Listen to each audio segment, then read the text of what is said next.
you hear this?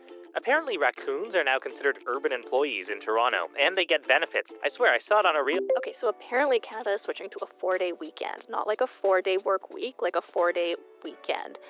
I saw this thing that said if you don't take your shoes off on a plane, the airline can actually fine you.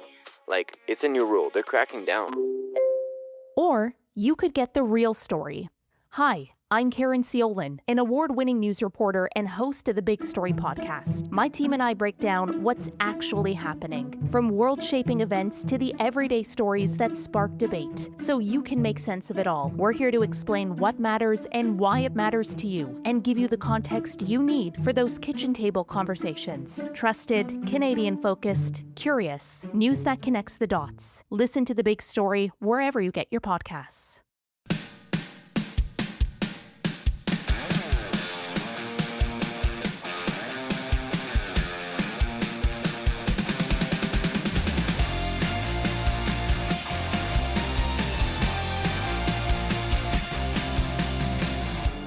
Hi, welcome to Someone Else's Movie, the original podcast where an actor, writer, director, or nebulous industry figure gives a little love to a movie they didn't make. I'm Norm Wilner. I'm a critic, consultant, and programmer based in Toronto, and this is the other thing I do. My guest this week is Jesse Noah Klein, a Montreal writer and director who specializes in uncomfortably honest movies about families and relationships on the verge of collapse. Shadowboxing, We're Still Together, Like a House on Fire. His new film is Best Boy, starring Aaron Abrams, Mark Ben-David, and Caroline Dabernat as Lawrence, Philip, and Eli, who've returned to their rural childhood home with their mother Anne, played by Lise Roy, to fulfill their father's final request and play one last round of the awful competitions he set out for them as children. Somewhere between Wes Anderson and Yorgos Lanthimos, Best Boy is as weird and uncomfortable as it is awkwardly funny, and now it's available to rent or buy on digital and on demand. You don't want to miss this one. Jesse chose The Celebration, Thomas Vinterberg's radical 1998 drama set at the 60th birthday of Danish magnate Helge Klinkenfeld, which has drawn his adult children back together for the first time since the death of their sister Linda a few months earlier. The first film to follow the rules of cinematic chastity laid out in the Dogme 95 manifesto, which Vinterberg wrote with his friend and colleague Lars von Trier, The Celebration uses its lack of polish to rip open the hearts of its characters. There was nothing like it in 1998, and honestly, hasn't been a lot like it since. This is Someone Else's Movie. It's not a film that I think is like one-to-one with Best Boy, but it is one that was brought up to me. So there's been more than one person who's watched Best Boy who's asked me like, oh, have you seen Festen? And so on and so forth. And I would say that it's a film, you know, there's some films you come to at different points in your life. And, you know, I wasn't a young person who's like, oh, I grew up with the camera in the backyard and so forth. I started watching movies. We have CEGEP in Quebec, where there's the 2 years of school before you go to university. And that's kind of during that time I started to watch and become more serious about movies. And so I kind of discovered Festen like right at the beginning of getting into movies. And so, yeah, it's a movie that I've revisited over the past 20 years. You know, like I watched it when I was 17, I watched it when I was 23, and so on and so forth. And I think, I mean, it absolutely stands up to repeat viewings. I was just looking because I always associated it as his debut, but I don't think it is his very first film. It's No, he'd made something else earlier. I think the Dogma stuff started, if I remember correctly, while he was working on the other film. It wasn't a direct result, but let me find the title. His first film, he'd made 2 short films that were very conventional. Not in a negative sense. They were they looked like movies. They didn't look like this. And then he made a movie called The Biggest Heroes in 1996. That was his first feature, and it's a road comedy, which I have not seen, but does not look like The Celebration or any of the Dogma projects. And then 2 years later, this thing happens, and it is. I just watched it again last night, and I always forget how. It's not that it's distinctive, because immediately all the Dogma movies look like this, except that they don't, because this is the one that sort of embraces the uniqueness at the time. Like no one else had done this, and no one else was going to do this. This was a one-off as far as he knew. And it feels like a first novel where he just packs everything in there, all the themes, all the emotions, and all the talent that you can assemble if you can get people to believe in you. Yeah, it's not his first film, but it's the first Dogma film. Yes. And I think the second is The Idiots, the Lars von Trier film, which I'm personally a fan of. I know it's more divisive than Festen is for sure. But yeah, Festen I think is accessible and yet so, you have that authorial auteur stamp of like you really understand that this is his vision. And I mean it's the Sony PD-150, and it's this camera that comes about in the late 90s, and he just uses it to such great effect. It really suits the material so well that yeah, it's really immersive, despite it not having, all those bells and whistles. Yeah, I think the thing that this film does, and Anthony Dodmantle, who is an incredible cinematographer, whether he's working in conventional or unconventional means, Mm. it's the personality of him behind the camera. Like it feels the camera's constantly ducking and crouching and hiding and peeking, and it adds this sense that we're watching something we shouldn't be watching. We've been, invited to the party, but we weren't supposed to catch all these things that we're seeing. Mm-hmm.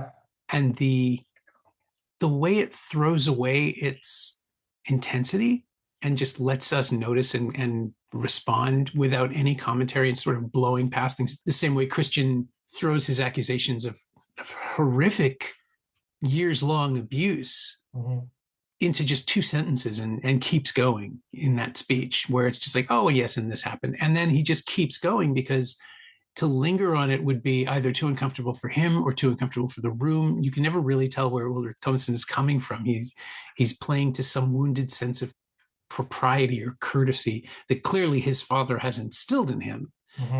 And as a result, he's not allowed to express any emotion, any desire, any horror over everything he's experienced. But the movie is like almost scared of watching that happen.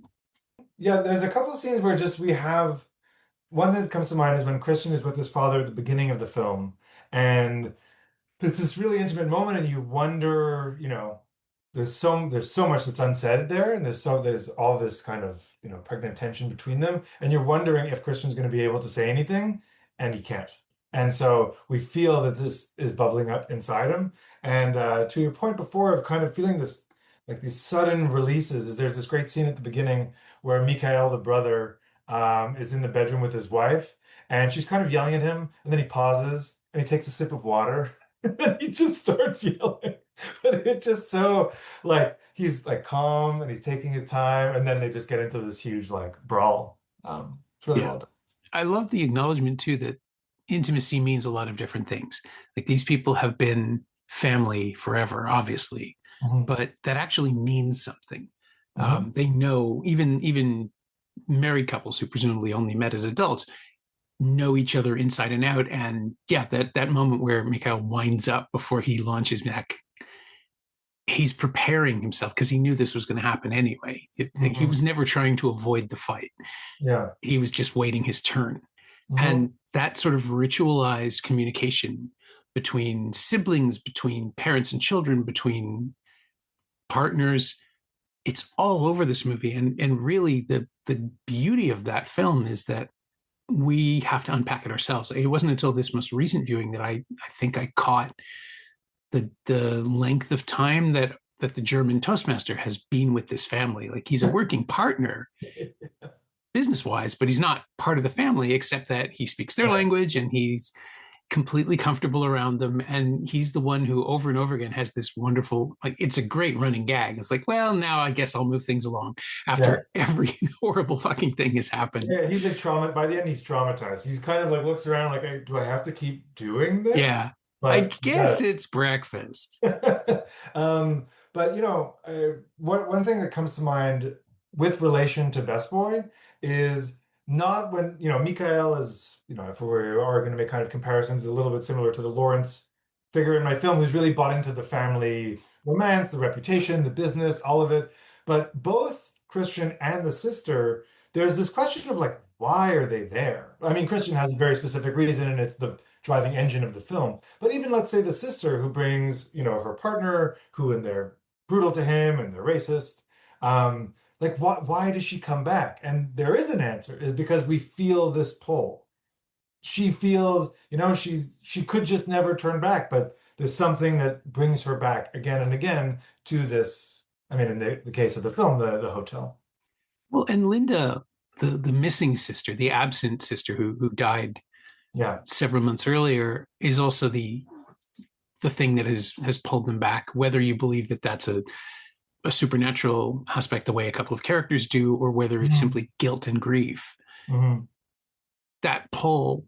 I mean, there are family members I haven't spoken to in a really long time, and then something terrible will happen, and it's like, oh shit, I feel. It's not that I'm trying not to. It's just that you're surprised by the depth of emotion for something that is sort of ingrained into you that way. Yeah.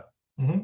And the celebration is, I mean, the title is incredibly ironic, but it is also a celebration in the end of bravery, of the ability to stand up and break patterns. And I'm still, every time I watch it, I have to remember halfway through, it's like, no, there's a light at the end of this. It's going to be, somebody's going to be okay at the end.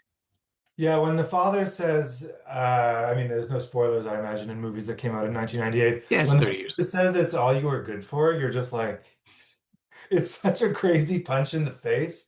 And it's just, it's really, that's why I mentioned that it was one of these films that I watched when I was much younger, is because I was just blown away by what you can do. It doesn't read as having a very large budget. I didn't know who these actors were, and so forth. These weren't American actors, but it just knocked me on the floor. And as I said, it does again and again. And I'll just say as a quick aside, he has a lot of great other movies, Thomas Vinterberg. Like I was just watching The Hunt, and I'd already seen The Hunt, but I was looking at it again, and I also really like Far From the Madding Crowd, Another Round for sure.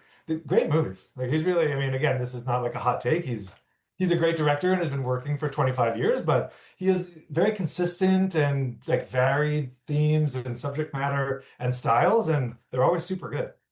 Yeah, his use of textures too, like visual textures and emotional textures.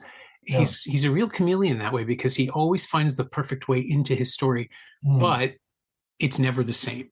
Like The Hunt is so coiled and tense and angry, and the celebration is panicked and loose and frantic, and everything is an argument, and everything is like almost to the point where in the first 10 minutes you were watching people create fights, create conflict where there doesn't have to be any. I mean, Mikhail throwing his wife and children out of his car. Of that. And having looked at The Hunt, I was thinking like, man, this is such a smart opening scene to a film, but we don't have to get into that one. The opening scene to the celebration is so smart. Like having Christian walking down the road, he's on the phone, and then his brother kicks his wife and children out of a car, and you're like, who does that? Mikhail does that, and that completely sets the stage of like who he is, what their relationship is before we even arrive at the house. And that is followed by the argument with the concierge when they get there over who's invited, who isn't, which rooms they get, and how they know the place inside and out, but they have no actual control over it, which sets up their standing within the family and the family business. And then, of course, all of it goes to hell. Everything, nothing will play out the way anyone wants it to, except maybe for Christian, who gets some dignity. And yeah, I don't think it's a spoiler in standing up to his father, and then at least maintaining himself through that without going all the way over. Yeah, I mean, it's funny. There are films that are so dark. I think there's no way. I think one has to say this is a happy ending, because the protagonist achieves what he wants to, and the love interest says she's going to go to Paris with him, or no, he says, come to Paris with me. And, he's finally made that leap in his own private life. So in spite of the film being bleak, to say the least, yeah, it's empowering. Even Mikhail at the end of the film, like all of them stand up to the dad, including the mom, in fact, a character we haven't talked about yet in the last scene. Elsa, yeah, who is really just, she's not passive, but she's very still. She's constantly, it seems like she is the character the camera returns to most often and hopes to find something happening and never does. Like she's just sitting there most of the time trying to figure out who to believe, who to side with, how to act. But it's very clear that... Oh, that's interesting. Do Yeah. you think she didn't know? Oh, no. I'm sure she does. Yeah, I was And, gonna and say. I mean, she walked in on them. We find that Right. out towards the Yeah, yeah, end. yeah. But what I think she's constantly taking the temperature of the room, which I Right. found really interesting in this last rewatch, where everyone else instantly takes a side. And she has this bizarre, maybe it's a concept of responsibility that prevents her from saying anything because she can't choose her children over her husband, but she also won't choose her husband over her children. And so she just keeps waiting for it to play out, which is excruciating Yeah. because you want a parent to defend Well, she does say though, remember she says the very. Christian had a great imagination. Oh, And that's right. I think his imagination has run away with him tonight. So at the beginning of the film, she's like not, giving him any credibility whatsoever, which That's right. of course would be devastating. Like if you Yeah. put yourself in Christian's shoes in that moment in the film.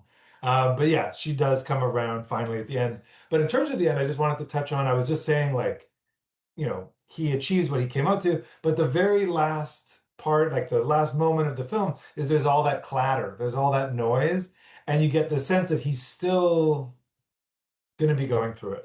Well, he's still there. Yeah. Yeah, like despite the fact that he's accomplished it, and despite the fact that woman is going to come with him to Paris, he's not rid of it completely, and that's the sense that I get from it, and may never be.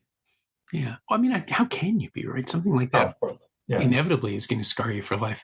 But maybe in asserting that truth and a larger morality exist, he can at least, I mean, he's kind of head of the family now. He's assumed that position. Mhm. Whether he wants it or not is something to explore Yeah. after the credits roll. And again, like we are just pulled out of the film the same way we're thrust in by that jump cut to nothing. Mhm. And the Yeah. sense that yes, they've exiled their father. They won't meet again, I don't think. I mean, Christian, maybe he'll return to bury him, but that's about it. Mhm. And then then the gaiety of the party, like the fake celebration, can resume because Mhm.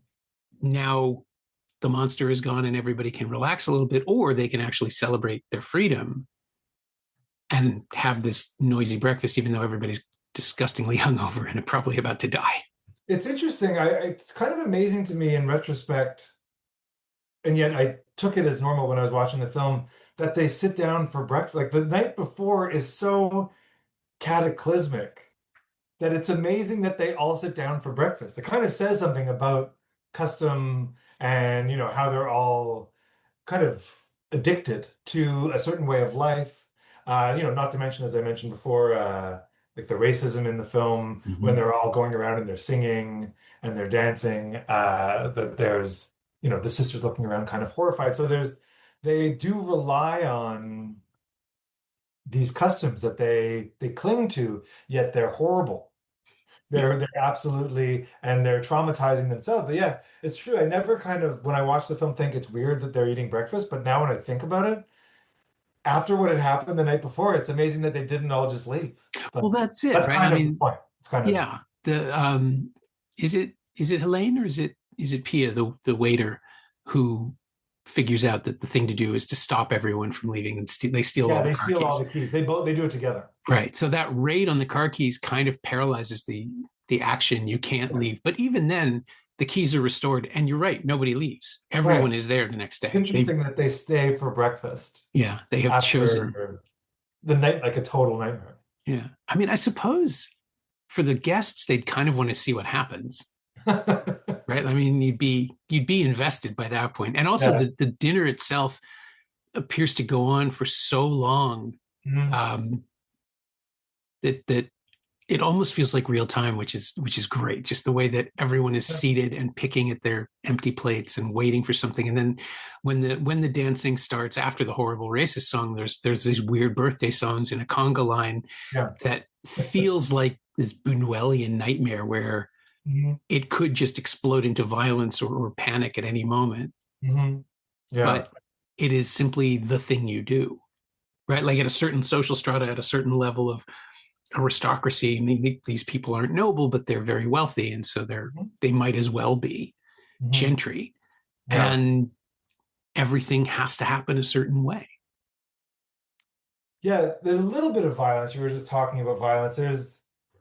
You'd almost imagine that there'd be more in this film. Mm. But it's all mental. It's all emotional. Christian gets a little bit roughed up, and Mikhail kind of seems to always be in the mix. But yeah, it's an emotionally and kind of intellectually violent film. Mikhail is constantly trying to hit someone too, which is a great running gag in itself. I think it's supposed to be funny. Like Yeah. he's got all of this rage that needs to come out, and he is incapable of finding the right target. And even when he does fight with Meta, he screws it up. He leaves before they can finish the argument, or she drives him out, or he changes the subject, or they have sex. Like there's all these clearly wrong ways they have of diffusing this rage, Yeah. but they're all coping mechanisms. Like everybody in this movie has coping mechanisms. They are almost nothing but their coping mechanisms. The father denies anything has happened or pretends that he doesn't remember, which is actually worse, I think. And in his final concession speech, he abstracts the offenses as well and refuses to take responsibility, having just been confronted with his daughter's suicide note, where she absolutely names him as the cause of her misery. He came to me again, even if it was only my dreams, it's still happening. And for a second, the first time through, it's like, oh, so there is ambiguity. And then no, she's just being graceful. She's just trying to let her siblings mourn her without twisting the knife any further. But that knife's already twisted.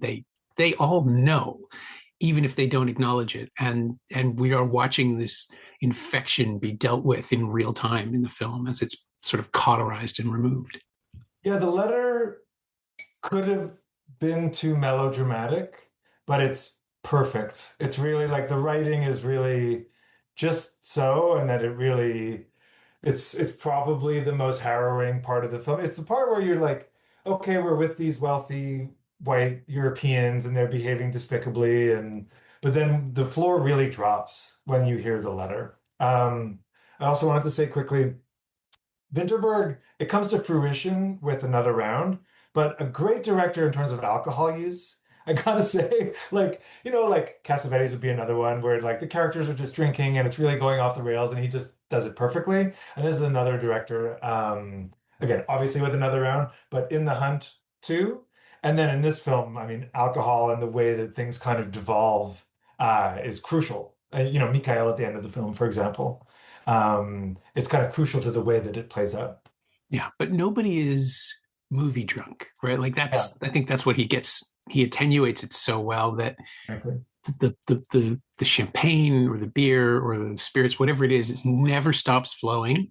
Yeah. And so everyone is not simultaneously, everyone is equalizing all the time. So they're the same level of drunk. So they appear to be normal to each other. It's true. And we're watching it sober at home or theater or what have you, and we're just like,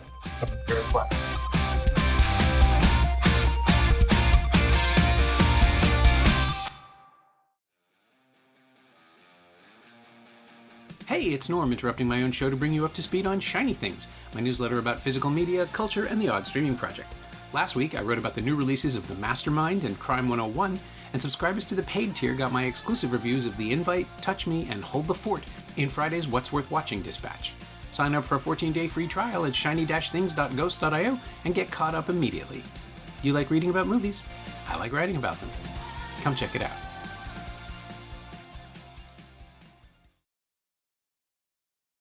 It feels like you're watching people lapse into insanity. Like they're all going mad. And in a way, they are with this grief and this tension. But yeah, the alcohol.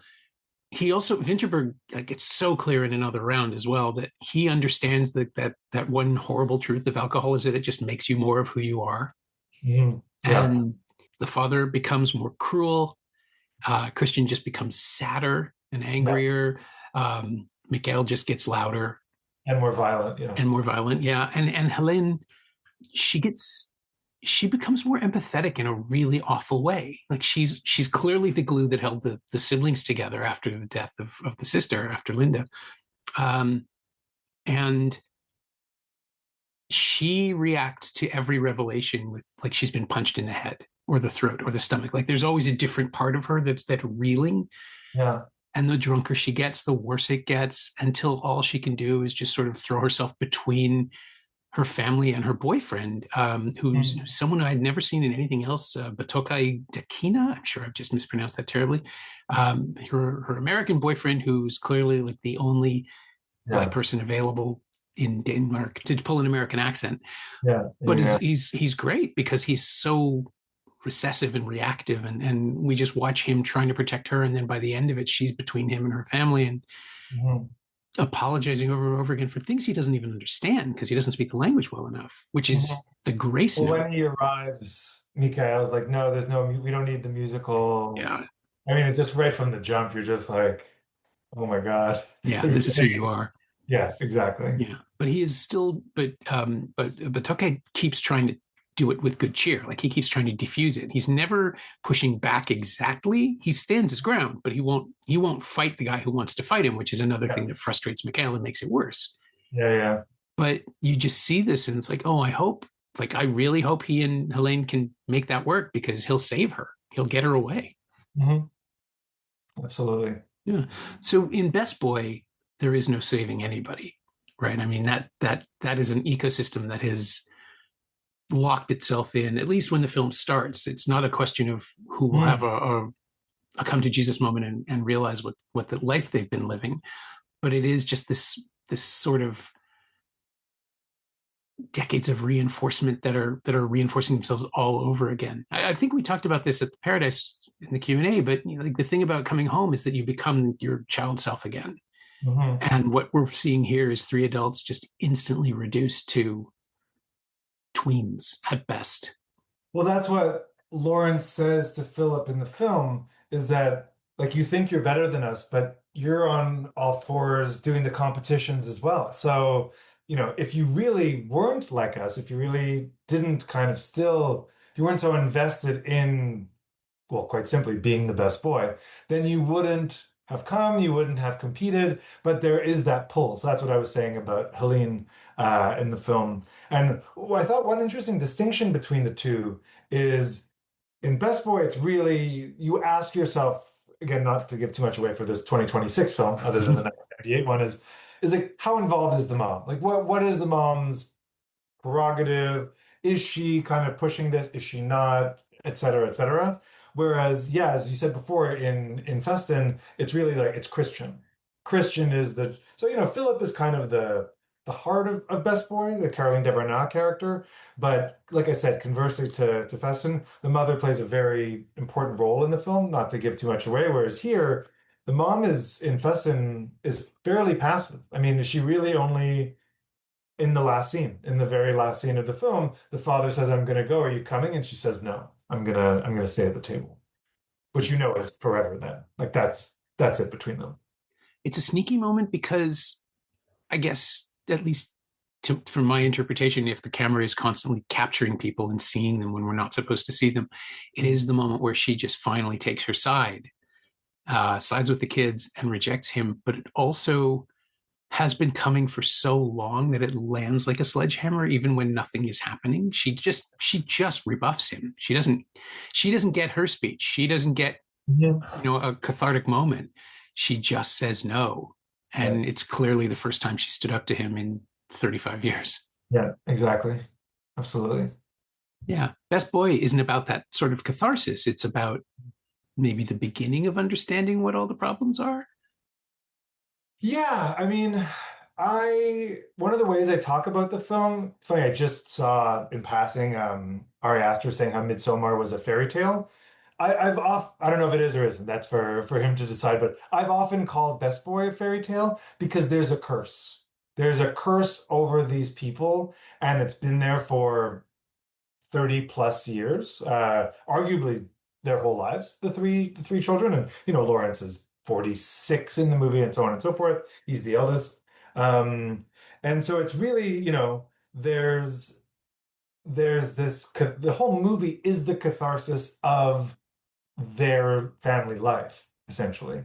One of the ways I like to, like one of my very few forms of rebellion in my family is for whatever reason, my dad's like super anti-Freud. And so like I'm a real Freudian. And I think this film is intensely Freudian in that it's about working out, it's basically about working out this childhood trauma. But the way that I frame it or think about it is there is a fairy tale like quality because they have to go through these trials in order to break a curse. And maybe they do, maybe they don't.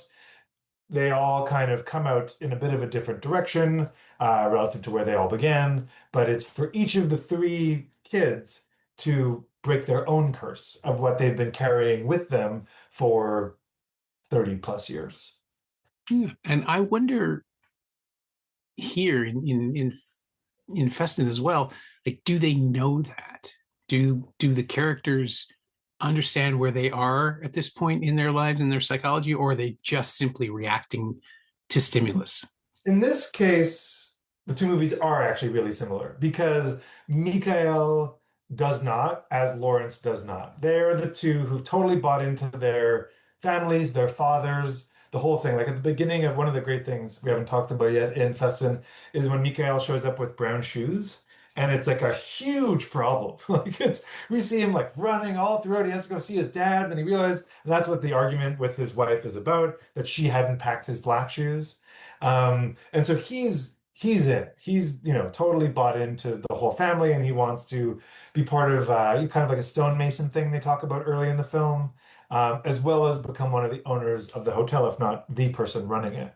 So that's Lawrence. So in that way, again, this wasn't a film I had the actors watch or anything like that, but that actually is quite a similarity. And then I think we have Christian and Philip, who are the conscience for the audience. We see the film through Christian, and I think at least my attempt was that we see the film through Philip's perspective of how she views everybody, and yet we go through the film with her. And then I'd say that actually the comparison kind of ends there because the Eli character isn't that similar to Helene, but he, like Lawrence, like Mikhail, has bought into the family, whereas in fact it's the girls, Helene and then in my case in my film Philip, where they kind of see through this toxic environment. Yeah, and of course they're the ones who are potentially in the most danger from it, just because first of all because they can see it. I have no doubt that Philip could kickbox anybody else in the movie if she wanted to. Yeah. But she won't, because that's not a woman's role. Like that's what's been ingrained in both of these characters, is that it is just as it is with the mother. It's not your place to say anything. And the deference of it is its own horrific toxicity that can maybe be scratched out a little bit, but can't be fully overcome. At least certainly not in Festen, where you're in a big Gothic castle filled with men who are angrier than you are. And they have no such restraints. There's no expectation that anyone will behave themselves other than not killing someone. But people, like the men, are cruel, emotionally violent with each other. The sense that there is a constant threat, like it seems simple to say, well, this is about the patriarchy, but it's about one specific patriarch. And so is Best Boy. Like, it is about the legacy that one bad father can leave an entire, like it's scorched earth. He ruins everything around him, where he has ruined it by the time we meet these characters. And it's simply a question of what happens next. I would say quickly, again, I think subconscious, even if I wasn't thinking about that film a lot while I was making Best Boy, I think because I've loved it so much and have loved it since I was a teenager, I think it was there. I remember starting to write Best Boy, and it was COVID, great time for everybody. I'm at home writing Best Boy. But what I wanted to say is really from like the moment I said it when we were at the Paradise, that this film came out more than other films that I've written kind of fully formed, but a choice. There's certain directions that you can go in when you're writing a piece like this, and there aren't infinite ones. And I knew before I even started writing that sexual abuse was not a theme that I was going to explore. I didn't want it to be part of the story.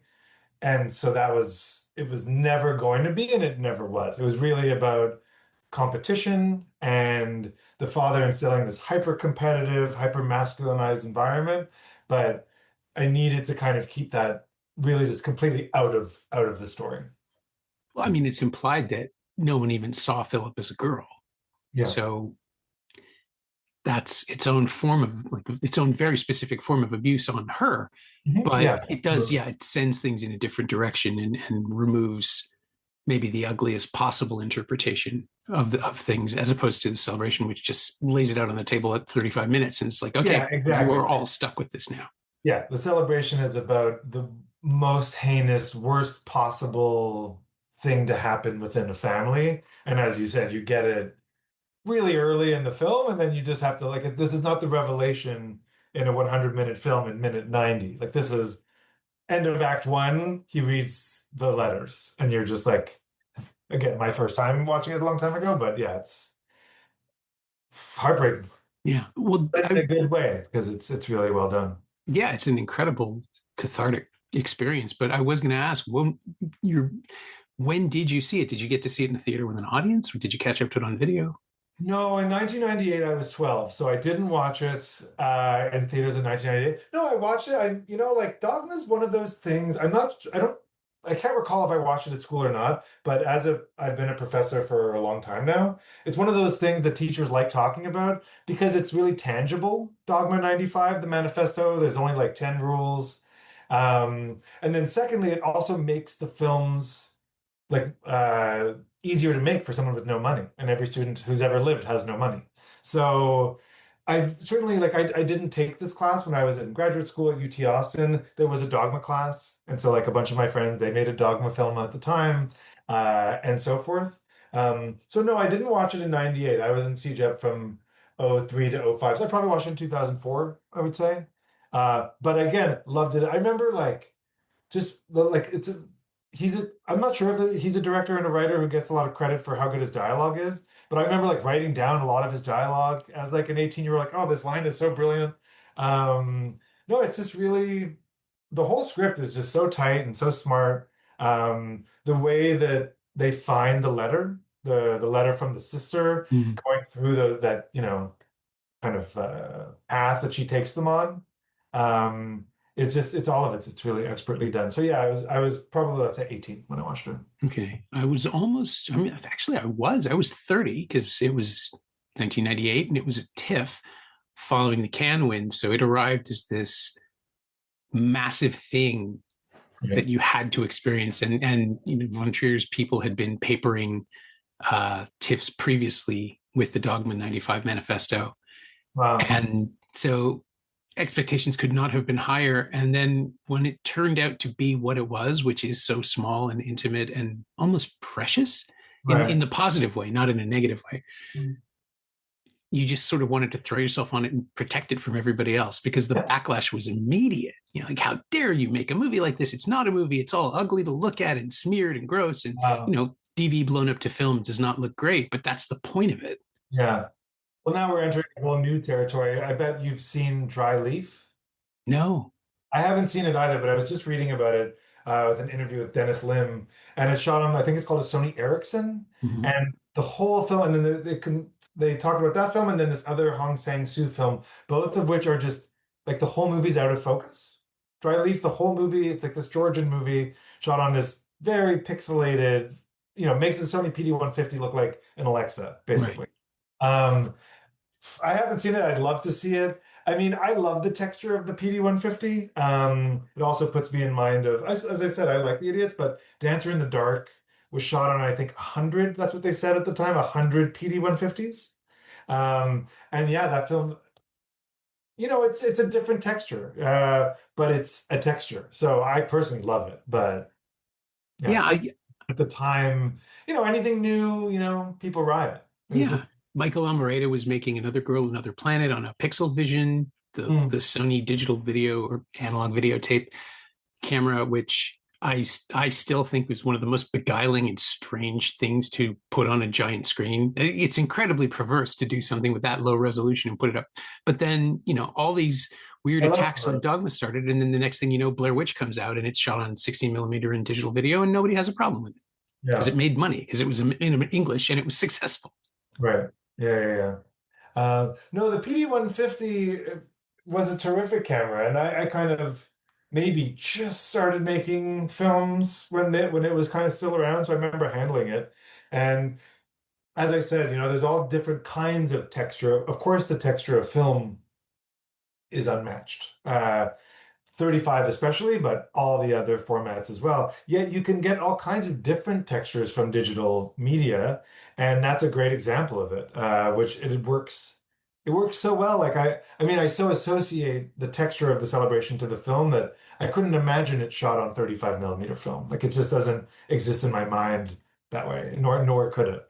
Yeah, I mean, it would be just the fact that you'd probably need a tripod, that you'd Yeah. have to secure things for some of Mhm. those shots. It's just like, Yeah. well, like you're into Kubrick territory, and nobody wants that for this story. Like the format matches the urgency and the immediacy and the rawness of the emotion. Mhm. I have not seen it as a play, although I'd love to. That's the other thing that I am curious about, the fact that you could and have people have actually performed it, turned into a touring show. Like there is a stage version, and maybe that's what could match that level of intensity. But I also fear that it would kill the actors, because how do you do that night after night? It's funny. That's what, so Cassavetes, you probably know this, wrote Woman Under the Influence as a play. Mhm. And that's what Jenna Rowland said. She was like, I can't. And he was like, oh, right, I never thought of that.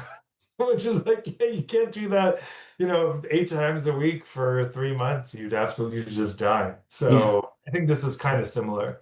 It's so harrowing. It's such a taxing experience for really all the actors. Like all three of the kids in the film really give a lot. So that it would be difficult to duplicate for sure. Yeah, and even just characters like the mother, who don't have much to do, Mhm. have to be present and sort of be the emotional punching bags or sponges for everything else, and you'd have to play that. So yeah, you're going to ruin your back, you're going to screw up your shoulders. It's way more demanding. I mean, I'm sure to play a physical version of tension than it is for 90 minutes or 2 hours than it is to do it for 3-minute takes, even if you're doing it over and over again. Yeah, absolutely. But everyone has to commit, and I mean, that is the thing about watching Festen again as a movie, the sense that you're watching something that genuinely feels like it's happening for the first time and will not happen again, even though it can't be. It's scripted, it's rehearsed, all these things. Like that is the best expression of Dogme to my mind, is that you have stumbled into a room where you're watching a live feed of whatever it is that's happening. And there are a couple of other Dogme movies that come close to that. The Idiots gets there. Like it's all about spontaneity. Yeah, I've only seen The Idiots once. I just don't remember it. Feel like it's just not the same gut punch. And Dancer in the Dark isn't really a Dogma film. And then there's Julian Donkey Boy, which I think is certified, but I'm not sure that really. Yeah, he cheats. Exactly. I get the sense that he does as well. No, this is the one. It's really like it's the first one, but it's really the one that kind of it's lightning in a bottle. That's, I think, a good way to put it. Because it's like there's a magic to these actors in this space with this very malleable camera and just a great script. My thanks to Jesse Noah Klein, whose new movie Best Boy is now available on VOD across Canada. It'll be available in the US pretty soon. Thanks also to Jared Clarkson. He knows what he did. You can find Jesse on Instagram at Jesse Noah Klein, all one word, and you can find The Celebration in the Criterion Collection in an excellent Blu-ray special edition. It's also streaming on the Criterion Channel in the US and Canada, and on Mubi in the US as well. You can find me on Blue Sky at Norm Wilner, and you can find this podcast there at Semcast, SEMcast, and on the web at someoneelsesmovie.com. The first year of the show is still available for just $20 at payhep.com/Semcast. That's the first 52 episodes of Someone Else's Movie, 40 of which aren't currently available anywhere else. And check out my newsletter, Shiny Things, at shiny-things.ghost.io. I think you'll enjoy it. Our theme song is by The Last Year. If you like it, or the show in general, please say so. Every little bit helps. It truly does. And check out the other shows on the Frequency Podcast Network while you're doing that. Stay safe, watch movies, get all the boosters. I'll see you next week.